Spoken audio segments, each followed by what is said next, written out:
Bapak, Ibu, dan saudara-saudaraku, ada dua tokoh besar yang sangat menarik untuk kita simak dan menjadi pelajaran bagi kita, yaitu Abraham, tokoh pertama. Dalam Kejadian pasal 15-16, Kejadian pasal 15, Tuhan Allah mengulangi janjinya kepada Abraham yang pada pasal 12 diberitahukan, dan pasal 15 ditegaskan ulang janji Tuhan Allah kepada Abraham bahwa melalui dia Tuhan akan menjadikan bangsa yang besar, keturunannya seperti pasir di laut dan bintang di langit. Janji ditegaskan ulang oleh Allah kepada Abraham. Namun pasal 16 di sana diceritakan justru Abraham mendengarkan apa yang dikatakan oleh istrinya untuk mengambil untuk berkati Hagar. Nah, akhirnya dari Hagar lahirlah seorang anak laki-laki yang diberi nama Ismail. Nah, ini melahirkan sejarah yang panjang sampai sekarang ini. Ada juga yang mengatakan bahwa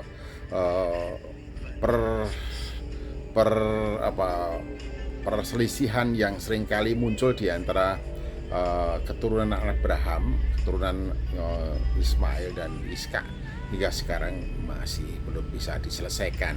Jadi putusan untuk mengambil Hagar menjadi ibu anak Abraham yang melahirkan Ismail itu bukan keputusan yang tepat, karena istri yang sah adalah Sarah.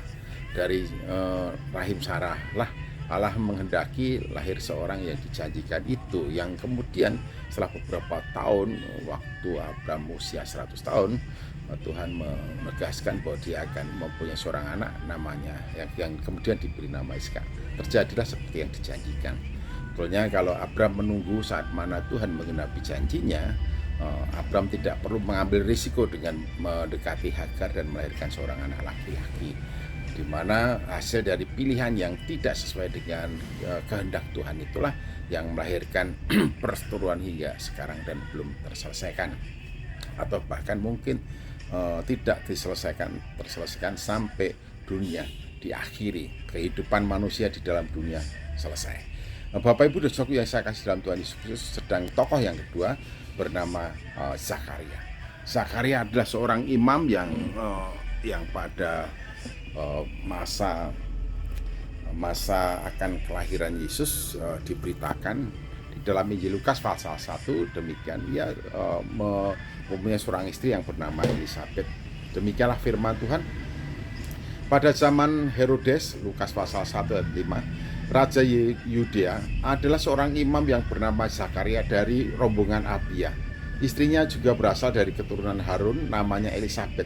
Keduanya adalah benar di hadapan Allah dan hidup menurut segala perintah dan ketetapan Tuhan dengan tidak bercacat. Tetapi mereka tidak mempunyai anak sebab Elisabet mandul dan keduanya telah lanjut umur. Baik Elisabet maupun Zakaria, dan Elisabet bahkan dinyatakan mandul. Jadi harapan untuk mempunyai keturunan jelas tipis sekali. Itu sulit secara manusiawi dan medis akan mempunyai keturunan. Namun apa yang terjadi pada saat itu, malaikat Tuhan menjumpai Zakaria dan memberitahukan bahwa istrinya akan melahirkan seorang anak laki-laki. 1 tahun kemudian Zakaria tidak begitu percayakan hal itu, akibatnya ia menjadi bisu.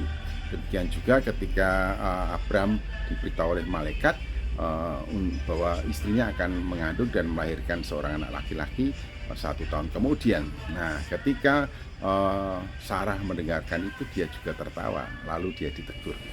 Sebagaimana Tuhan menegur Sarah karena tidak percayakan janji Allah pada mereka, demikian juga Zakaria ditegur oleh Allah melalui malaikat itu menjadi bisu dan tidak bisa bicara sampai anaknya dilahirkan.